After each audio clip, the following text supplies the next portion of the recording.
Voici les erreurs les plus fréquentes à éviter lorsqu'on utilise une scie à onglet. Erreur numéro 1. Contourner les dispositifs de sécurité. Il est tout simplement interdit de bloquer le garde, d'enlever le garde ou de modifier la scie de manière à la verrouiller en mode marche. Il faut mettre la scie de côté et arrêter de l'utiliser si le garde fonctionne mal, même juste un peu. Et si un entretien régulier ne règle pas le problème, il faut la faire réparer par un réparateur autorisé et reconnu par le fabricant. Erreur numéro 2. Travailler avec la main trop près de la lame. Un grippage peut entraîner la main vers la lame. On se fie toujours aux marques qui délimitent la zone pour savoir à quelle distance il faut placer les mains. Erreur numéro 3. Scier une petite pièce sans la fixer. Une petite pièce qui n'est pas fixée peut être projetée par la lame. Quand la pièce est trop courte pour la tenir à une distance sécuritaire, il faut la fixer avec des brides de fixation ou un étau. Si la pièce est trop petite pour être fixée solidement, la scie à onglet n'est pas le bon outil pour la tâche. Erreur numéro 4. Effectuer une coupe à main levée. Une pièce mobile ou qui n'est pas maintenue en place peut être projetée à grande vitesse. On doit toujours tenir la pièce fermement contre la table et le guide pour assurer la stabilité. C'est pour cette raison qu'il est interdit de couper plusieurs pièces empilées. Erreur numéro 5. Couper une pièce cambrée placée dans le mauvais sens. Une pièce cambrée peut se tordre ou bouger pendant la coupe et causer un grippage et un rebond. On doit s'assurer tout au long de la coupe qu'il n'y a pas d'espace entre la pièce et la table. Il ne doit pas non plus y avoir d'espace entre la pièce et le guide. Erreur numéro 6.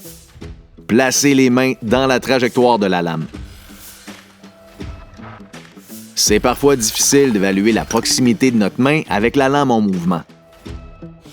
Pour mieux jauger la distance, on peut simuler une coupe complète en déplaçant la lame avant de mettre la scie en marche et ajuster sa position.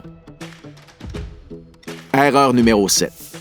Maintenir la pièce en croisant les bras. Notre bras peut se trouver dans la trajectoire de la lame sans qu'on s'en rende compte.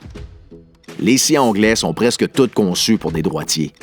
Le risque de croiser les bras peut alors être plus grand pour les gauchers.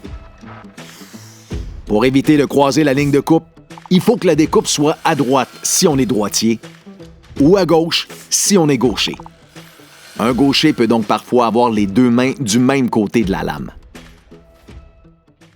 Erreur numéro 8. Pas soutenir adéquatement les grandes pièces. On doit se méfier de l'effet de levier parce que la pièce peut soulever le garde. Quand on coupe une longue pièce, on peut utiliser des chevalets pour la soutenir. Mais l'idéal, si on a souvent à couper des longues pièces, c'est d'utiliser un support à scie à onglet avec des bras d'extension. Un collègue, c'est pas une extension. Erreur numéro 9. Oublier de verrouiller le rail pendant une coupe en plongée. Quand les dispositifs de fixation sont lâches, la pièce peut être projetée violemment vers nous. On doit toujours resserrer les leviers de verrouillage, les boutons et les autres leviers avant de couper. Il faut aussi fixer solidement l'outil sur un support à scie à onglet ou sur une table de travail. Erreur numéro 10. Couper une pièce irrégulière sans utiliser une serre ou une pince. Les pièces irrégulières ont tendance à glisser, tordre ou basculer pendant la coupe. On doit bien planifier notre coupe pour éviter que la pièce bouge. Dans certains cas, il faut s'assurer de bien positionner la pièce en plus de la fixer. Dans d'autres cas, on a besoin d'un support et d'un dispositif de fixation. Erreur numéro 11. Couper avant que la lame tourne à plein régime. La lame risque de mordre dans la pièce et de la projeter vers nous.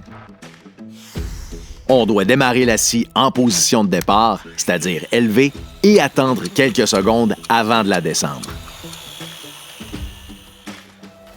Erreur numéro 12. Soulevez la lame avant qu'elle soit à l'arrêt complet.